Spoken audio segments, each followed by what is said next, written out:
สุดท้ายบางโอนอันนี้คือบอกlàห้องมีซัวจะมุ้ยน้ำมันดอกบางโอนมันดอกตึกโดงáบางโอนคือซอยจังติดท่าช้างเหมือนช้างnàoบางโอนยอมดอกมือตึกโดงvậy tới ngao là ngon conตึกโดงlà thôi món nào bangโอนrồi nên cứ ngon sai cho món nào bangโอนngon sai riêng phận tích tế thì chứ ngay bangโอนriêng ngon mùiตึกโดงtừ bangโอนgiờ phải chiết nè ăn sâu nhân sai thì bangโอนnày cần tay chứ ngay ngon sai ăn thuận ngon thuận anh đất thuận anh thiệt bangโอนgiờ phải chiết nè thôi chỉ phải sai cho mùi được bọc lòng trong tiệt bangโอนmay mười mà chiết chẳng na bangโอนơi hơi bọc nó lọt bọc nó bị chọc tay nó bị chọc nhiều hơi được với nhé bọc nó đi xuống mà đó bangโอนchiết chứ nha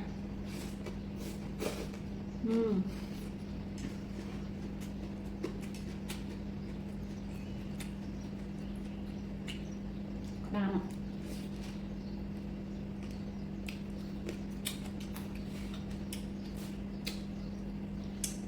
bây giờ tôi bangโอนnói chứ nha bọc nó đi xuống cứ tha bị sweat hay bị tôn món này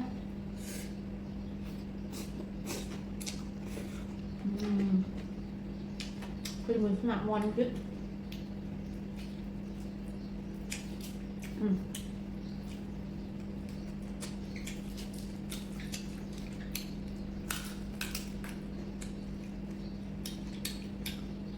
món sài là phần năng tại vì riêng sweat của dùng xong nó sài đây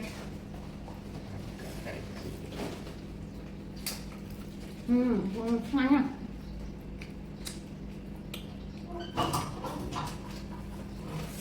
ngon thuần anh phải đặt thuần anh trong thiết ô là đây mà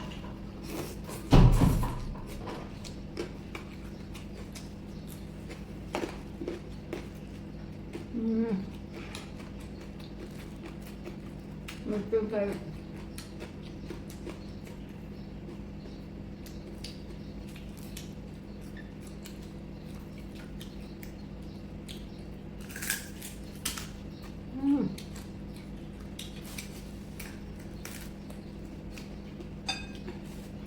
chuyện ăn bông này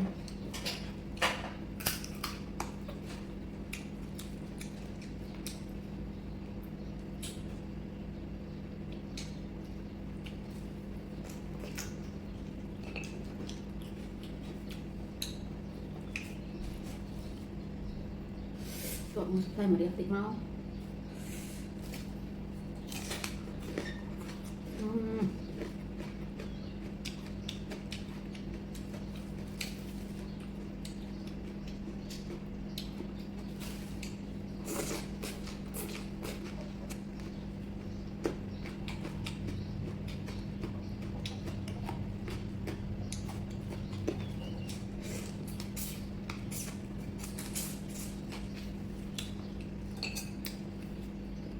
nhằm đáy tao bốn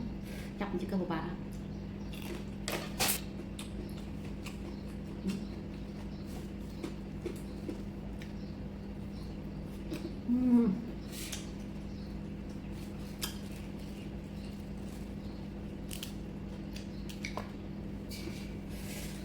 đây sao không bốn ơi